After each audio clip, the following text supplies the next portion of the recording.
I'm Billy S, welcome back to the channel. For years now, my partner and I have been talking about ways to bring him onto the channel. We're both avid gamers, and now that we're living together, the opportunities are endless. So let's start off simple. My boyfriend, Ion, is a major fan of survival horror. Resident Evil, Silent Hill, Haunting Ground, you name it, he's heard of it. And recently, a little indie darling called Crow Country came to our attention. Developed by SFB Games, creators of the hit Switch launch title Snipperclips, Crow Country was billed as a classic survival horror, complete with engaging puzzles, memorable characters, and a beautiful, uncanny blend of tension and tranquility. I knew this was a game we had to play together. How did things go? Find out as my boyfriend and I play Crow Country. In Crow Country, you play as Special Agent Mara Forrest, who has been sent out to investigate the closed-down amusement park Crow Country on a search for the owner Edward Crow. While you play the role of Mara throughout the game, it becomes very clear from the beginning that there is a lot of information Mara knows that you as the player do not. Just listen to her opening monologue and tell me if that sounds normal to you. If anyone asks, my name is Mara. Mara Forrest. Okay. Why do I feel like that's meant to be a pun, but it isn't? Special Agent Forrest. That's me, don't forget. Okay, is this gonna be like plot thing? Don't mess it up. What the fuck? Arriving at the park, I got to watch my boyfriend's eyes light up with glee as he messed around with Mara's movement options. If there are 1,000 Tank Controls fans, he is one of them. If there are 100 Tank Controls fans, he is one of them. If there are no Tank Controls fans, he got killed at Crow Country. Tank Controls, yay!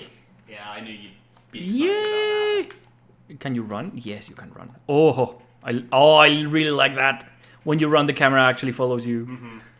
That's nice. And if I don't want tank controls, I can just use my joystick. So like that's up to preference. Uh-huh. I am going to go tank controls. I know what you love. Uh-huh. You freak of nature. Popping open the boot of our car, we have a free refill on handgun ammo we can return to at any time in the game. And reloading our gun, we can shoot the lock to enter the park. Something we noted throughout our playthrough is that the game was rather forgiving when it came to ammunition refills and health items. There are vending machines you can kick throughout the park, and bins you can rummage through, which have a chance of giving you helpful items when the game senses you're running low. It creates a low-stress experience that can be welcoming to new players, but a little alienating to hardcore survival fans. There's also a hint system in the form of fortune tellers. You start the game off with 10 credits, and by spending a credit, you'll get your next objective. It's an entirely optional feature you don't have to interact with, but giving players a surefire way to know where to go next is a nice concession to ensure more people can get into the genre. When the game launched, it came with 2 difficulty modes, Survival Horror and Exploration Mode. The former is the difficulty we selected, while the latter takes the Soma approach, having all the enemies be killed in advance so you can explore the park and enrich yourself with the story. Most recently, a new gameplay mode, Murder of Crows, was added, which is aiming to be the true hard mode experience survival horror fans were craving. We haven't tried it yet, but the addition of a harder mode is much appreciated. If there's one thing I immediately need to praise Crow Country for, it's the atmosphere. You find so many different rooms and areas to explore before ever coming across your first enemy. There's an ever-growing tension despite the inherent calmness of the background music that has you wondering when things are about to hit the fan. Heightened when we found the laser scope for our handgun in an abandoned bathroom mere moments into our adventure, which left Ion quite suspicious. What is that? Oh. What? Why are they giving this to me now? Like, wow, that's so soon though. In most survival horror games, you don't get a laser scope until the mid-game. But with Crow Country's free aiming system, the addition of it early on becomes incredibly useful when dealing with monsters. Heading further into the park, we come across Arthur Mole, a teenager who was injured by those people, as he says, and you can choose whether or not you wish to help him. I should help him. Give healing item. I have many. Medkit, yeah. Thanks. Oh. Where? Oh, to my car? Ah. He'll be safe there for now. Okay, well that's nice. I guess that means if you go back there, you can talk to him, I guess. Yeah, but... Maybe not straight away. Yeah. There are a couple of instances throughout the game where you can actively help certain characters by providing healing items, a nice way of endearing you to the core cast you'll meet as you progress. But after moving Arthur, we have our first encounter. Oh.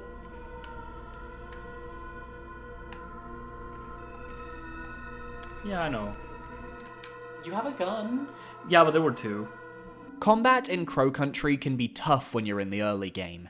Enemies move surprisingly fast and are incredibly durable. The closer you are to them, the more damage your bullets will do, creating a risk-reward system that encourages you to make bold plays to survive. Headshots, as usual, do critical damage, but with the aiming system, it can be tough to land them. You don't have a head! Oh. They are creepy. Oh, I don't like them. It's dead. It's entirely possible to complete the game with just your handgun, as every subsequent new gun can only be obtained by solving optional puzzles. Instead, you'll find grenades, which can be thrown at enemies to do major damage. Or you'll have to take advantage of the big red barrels scattered about, and blue circuit boxes found on certain walls that can be shot to create damaging traps. Oh! What the fuck are you? Oh. Oh Well, he's my dead. god. Oh, that's... That Well, did kill it. Okay, good. Good to know. just don't stand too close yourself, or... What is this thing? Probably a fucking thing that needs a fuse.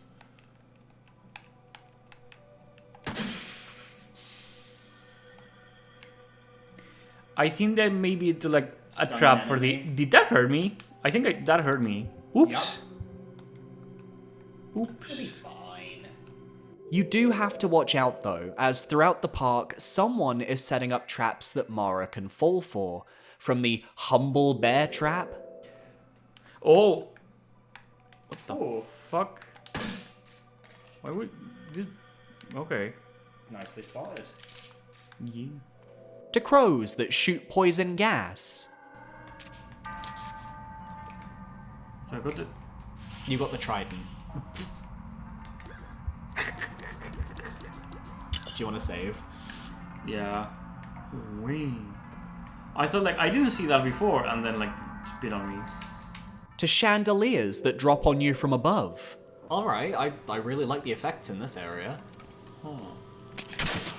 Chandeliers. She's crying. I know. And her head is vibrating. Might be from the wind. To fake items that will explode if you try to pick them up. It is wild. Oh, no, that's an That was explosive. fake. Fake. Why shoot it? They only explode when you interact fake. with them. As you'll learn from staff memos, the enemies you fight here are called the guests, and there are many different types you can encounter, from lumbering behemoths that stumble after you, to fast-moving little goblin babies. The fuck are you? Oh god. It's... I don't... Well, it's dead. Suppose that's all there is to say. Wah. Jesus. Oh! That's not dead. Oh, there's multiple. Oh, Ah! they run, they run, Ah! they run. Go up! Yes! And even some dangerous mini-bosses. You'll have your work cut out for you every time you encounter them. Maybe that opened the little... Oh my god! Oh, we're locked in with it.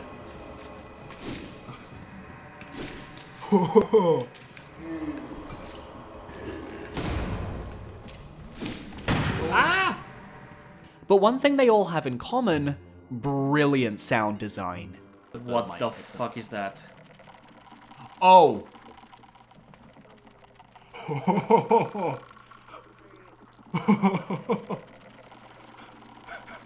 Mara's progression into the park is barred by creatures, but also by classic survival horror puzzles, and Crow Country features a very robust series of puzzles to solve.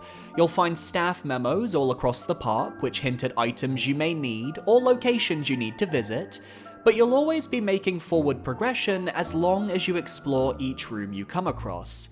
Puzzles that need solving will be marked with a red circle on your map, a nice reminder as it's very easy to get distracted while exploring the park. But what I find interesting, and honestly quite enjoyable about Crow Country, is how you don't just solve one puzzle to progress. Everything is connected. Take this swan puzzle. It's the first one you'll come across, and yet in order to collect the egg-shaped item needed to control the swan in the lake, you need to unlock the haunted hilltop zone, complete the crypt puzzle, unlock a safe in the utility corridor containing a handle, which can be used to wind these clocks in the haunted mansion, which then gives you the egg-shaped item needed to control the swan. Every puzzle in Crow Country features this satisfying back and forth, where once you figure out how the chain of items and puzzles connects, you feel like an absolute genius. My favourite moment involved a late game puzzle where we needed to use acid to melt a block of resin to get the gold key, but I discovered that we could use the flamethrower to melt the block instead if we had the ammo for it. Like, I don't know if it will melt to the flamethrower, but I think it would be very cool if it did.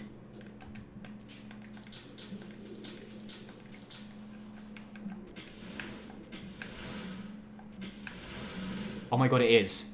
Wow, well... That's really cool. Thank God I was there to keep track of the puzzles though, because with so many memos coming at the player early on, my boyfriend went through a bit of information overload and wasn't sure where to split his focus, so I was the sat-nav keeping him on track. In that sense, I think we make a pretty good team. Now, if I could just improve his navigational skills, we would be golden. So then I have to go to here? No, we want to go... This is the one we haven't been in yet. But was it closed or...? No, it was open, we just never went down It was there. open. Oh, well, shit. Yeah, okay. As we delved deeper into the park, it became very clear to both of us that Mara is not who she says she is. Everybody reacts to her with an element of confusion, and if you click any of the old school cigarette machines, she mentions that she's not allowed to smoke. I think that's a person? Yeah, I wonder if I don't want to, but I wonder if I can shoot them, actually. Right, she's not allowed to smoke. That's such weird phrasing. Or how about the subtle clues, such as how when we meet characters we don't know for the first time, their names aren't revealed. But when we talk to Julie for the first time, her name is already on screen, implying she has a pre-existing relationship with Mara. Julie. Juliet. See, so like, they know each other. They have to know each other. I didn't catch this myself, but between recording sessions, Ion pointed this out, and it blew my mind. Then there's the first encounter with Natalie Crow, where she alludes to how young Mara looks in her dialogue, or how cagey Mara acts when she mentions Detective Harrison James. What about the man I spoke to on the phone? Detective Harrison something? Detective Harrison James. He couldn't make it. Problem with his car. Who the fuck is Mara? So they sent you instead? Yup. She's fucking lying. Yeah, I don't think she's as old as she says she is either. Yeah, I think she's a teen. But the most damning evidence comes when you enter Pike's office to find him dead on the ground, and Mara's dialogue betrays that she isn't a special agent, not in the slightest. Oh shit, he's dead. I guess he shot himself. Should I call the police? There's a handgun lying next to him. You're supposed to be like a... Uh-huh, we're supposed to be the police. Uh-huh. And God, the scenes when mere minutes later we enter the main square to find Detective Harrison James himself in the flesh. Ooh, the mystery deepens. Are you a police officer? Police Detective Harrison James. Wasn't he the one that didn't make it? Mm-hmm. So they don't know each other. I was supposed to be here hours ago, but some kid broke into my car this morning.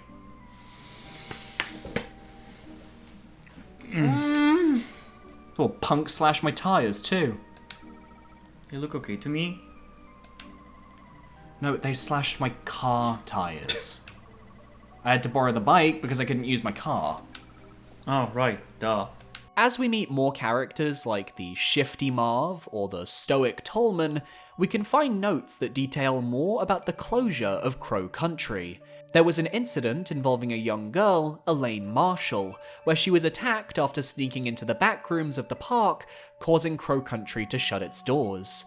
We even discover this back room ourselves alongside Julie where this incident took place.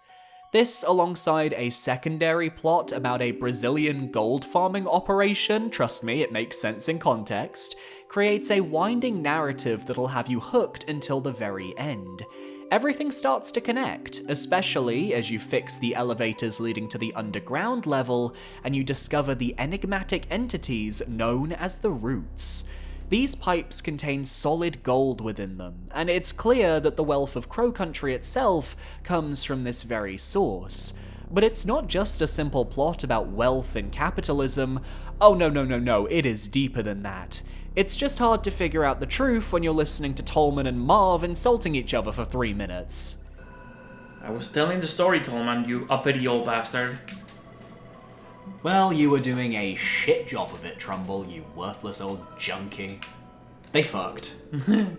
A brief interruption, if you will. We are trying to reach 100,000 subscribers on this channel within its lifetime. If at all you want to help support my goal of reaching that number, consider parrying that subscribe button right there so you can stay up to date on all my future content, or if you want to go the extra mile, consider becoming a channel member. You get early 24-hour access to future videos, and you get a shout out in the description and at the end of each video as well. Thanks for listening, back to it.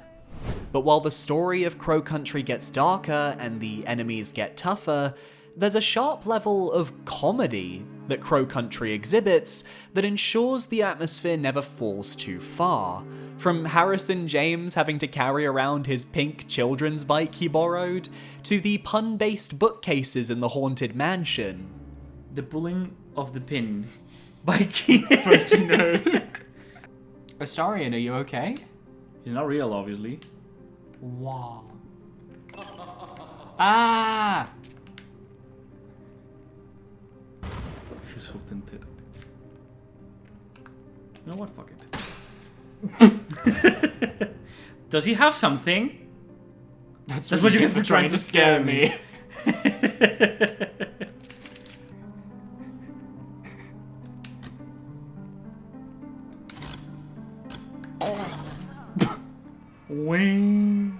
To being tricked with a fake treasure chest. No. I'm feeling a very tangible sense of betrayal. I'd have been disappointed if we didn't have fun with the setting like this. Crow Country is a masterclass in keeping the tension high, while also allowing for the campy nature of the PlayStation 1 horror to shine. I think what I like about Crow Country is the amount of optional content that isn't required to beat the game. I've mentioned it offhand once or twice, but the shotgun, the flamethrower, and the magnum aren't required to beat the story, but it makes finding them and upgrading your gear feel that much more satisfying. 75. That's a big gun. Magnum! Aha! Oh, that was a secret, okay. Damn. Okay, well, cool. Worth coming here. Didn't I? We had some, like 3 magnum bullets. Yay. Midway through the game, you can unlock a map of secrets, which reveals 15 optional collectibles you can obtain throughout the game. laser sights for your shotgun and magnum, magnum ammo, and most importantly, weapon and health upgrades in the form of adorable mushroom boys who grant you wishes. Just be sure to have the weapon they want to upgrade before you talk to them. Oh, you're looking at me. It's a mushroom. Oh, I'm a little mushroom boy. I'll use my mushroom magic to grant you a wish. Tell me, what is it that you wish? What's that? You want to improve the range of your flamethrower? What flamethrower? To each their own, I guess. Wait, you don't even have a flamethrower. No wish for you. I mean, I guess we know where to come after we have a Yeah. flamethrower. Okay, that was cute.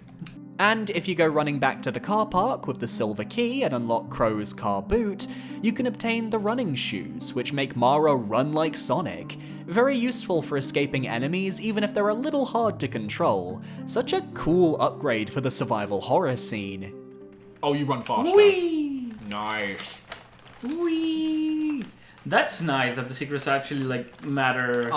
But it's not just the upgrades that are optional. This game has a series of mini-boss encounters that are also optional. You can kill them relatively easily with your ammo, but should you want to do a pacifist run to challenge yourself, you can actually escape the mini-boss rooms without killing the bosses. We didn't do that, but it is possible. I love games that offer this element of freedom. It may be easier to put them out of their misery, but imagine trying to put the floor code in for the 4th mini-boss while it chases you around. I just think that sounds like fun. But it wasn't...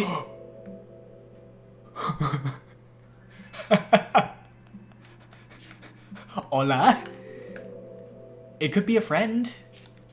We just saved, so it's not like we have anything to lose.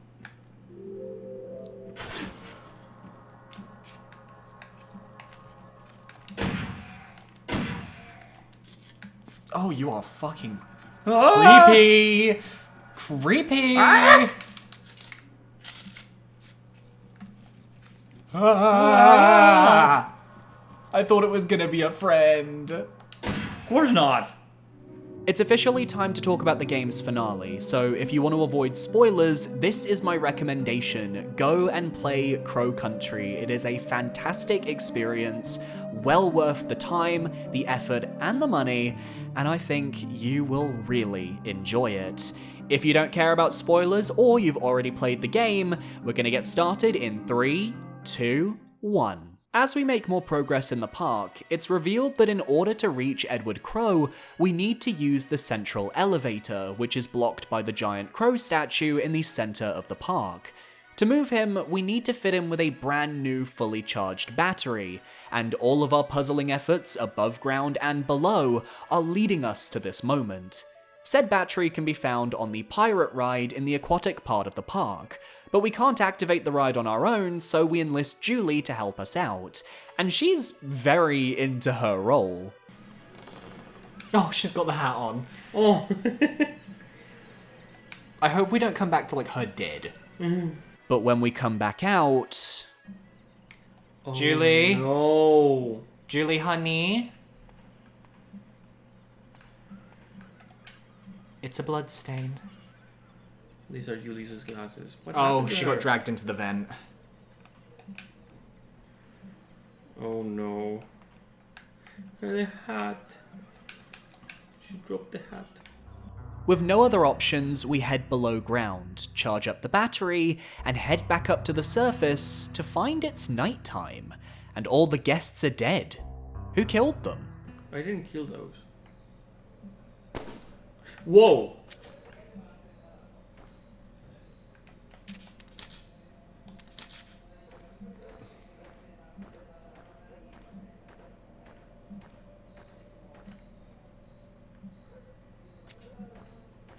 I think I need to check that out. I don't think that was someone trying to shoot you. I think that was just a trap. Yeah. No. There's a corpses on the floor. Something is killing them. Someone is killing them. With no other option at our disposal, we activate the giant crow and finally send him on his merry way. He's making his way out of the park. I don't blame him. It would be nice just to walk away. No. Wow. Well. And then... we descend. Only to find... Still. Oh, no. Is that... Oh god, it's Harrison. He's dead. He must have been attacked by those... Wait, no. He was shot.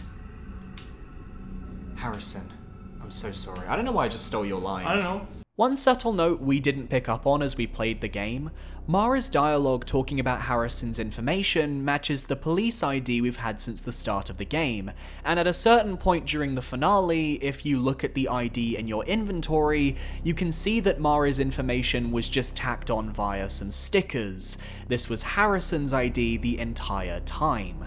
We're the ones who slashed Harrison's tires to stop him coming to the park. We likely also stole his gun and ammunition. We're not Mara Forrest, and we're not 25 years old. In a twist everybody saw coming, Marv is the one who killed Harrison. His role in Crow Country's various illegal activities are finally catching up to him, and he's chosen to tie up all the loose ends by killing everyone in the park. But you know what they say? Karma's a bitch. And now it's too late. Oh no. What was that? No idea. Rest in peace, Marvin. Bullshit. If this is some sort of trick, I ain't... well... Julie! With Julie confirmed alive, the adults head to Edward Crow's office to find Natalie and get the hell out of this hellhole, leaving us to deal with Edward. One long ladder descent later, where we're left to think about our journey, and we find Crow's hiding place. A small shelter beneath the amusement park. A pinboard on the wall shows all the visitors who have been here tonight, those deceased and those still alive, and 5 vials sit on the lab shelf waiting to be collected. If you then decide to step into the shower and turn it on... Oh! Ah.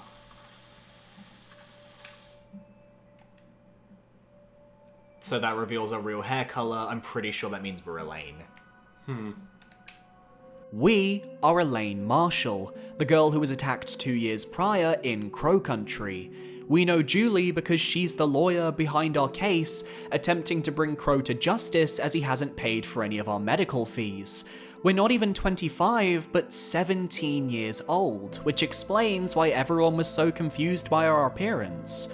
Or how about Mara knowing the location of the cell Elaine was attacked in and even knowing about a hidden floor button that opened the cell door? Yet while we know we are Elaine, we still don't understand our motivation. Are we here on a revenge tour to kill Crow? Are we looking for answers about our attack? As it turns out, the reality is much darker, for as we enter the final room, I noticed something was off when Ion checked our inventory. Ooh. Oh. Saw filter.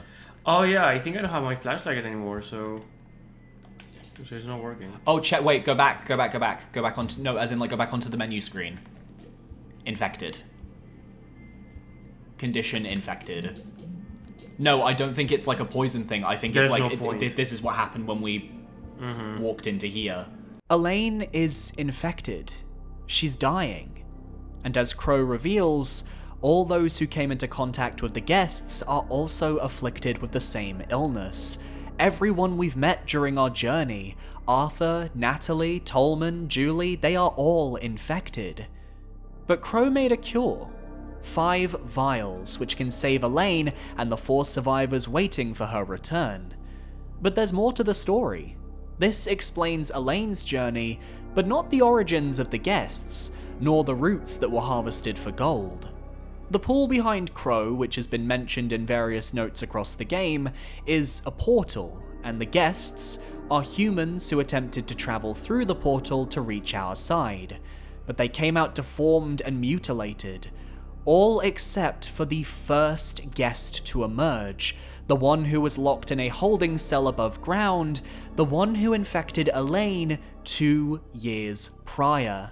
This guest revealed the truth, a truth that you can read yourself by taking a handwritten note from Crow and looking at it during the boss fight. But I'll leave that last secret for you to discover on your own, dear viewer. For right now, Crow is throwing himself into the pool, and it's up to us to put down whatever emerges as he makes Elaine promise to kill him. I'm guessing we can't pause to look at the paper. It's not letting me check the menu now. No. What? There he is. Now, admittedly, the final fight is a bit underwhelming. I love the designs of the monsters in this game, but a lot of the combat does boil down to just stand and shoot, run to the side when an attack comes, shoot some more. I feel there needed to be a little something extra, a mechanic to make the fight feel more in-depth, but that's just me. It ends, as it should, with my partner throwing a grenade into a bloody pool. Oh wait, can I throw a grenade at you?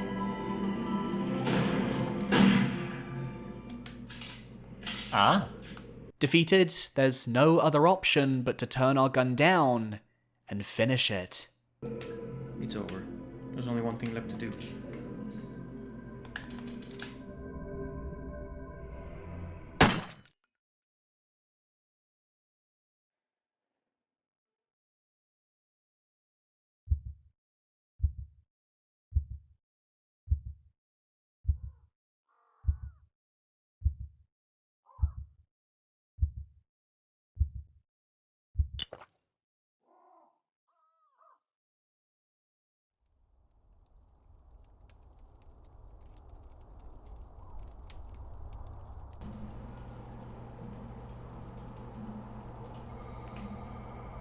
Staring into the flames, I feel something.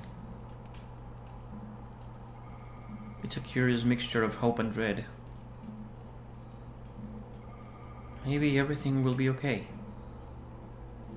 Or maybe it won't.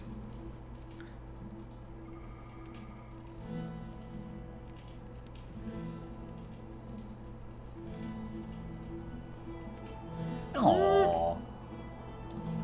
Interesting. Yeah. Crow Country ultimately ended up being exactly what I expected and wanted. A real homage to PS1's survival horror, but with a setting that managed to stand on its own 2 feet. Theme parks are rife with opportunities for horror settings, and to see that realized so well in 2024 was a fabulous feeling. This game even contains a Resident Evil-style grading system, as you can see here. Oh. Maybe Oh yeah. heal 25 times? 2 hints. Right. 9 out of 15 secrets. 0 lives used. Maybe because I reloaded the game. Achieve at least a B rank and unlock the crowbar. Oh. So I guess it's like Resident Evil. It'll give you. Yeah. That is very interesting.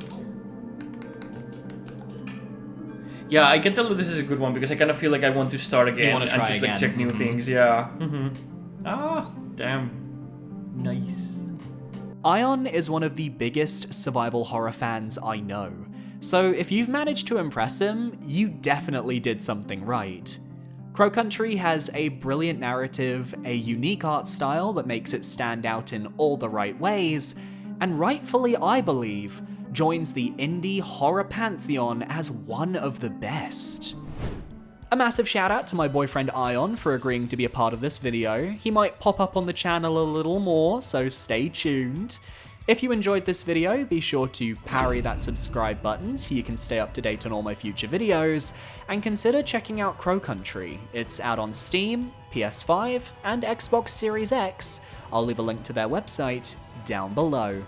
My social medias are on screen now, feel free to follow where you feel comfortable. I recommend my Twitter or my Discord. The Twitter is the best place to go though. A massive shout out to all of my YouTube channel members, thank you so much for your support, you guys mean the world to me, and it is amazing that you want to keep this channel going, thank you so much, and I'll see you guys next time for another video.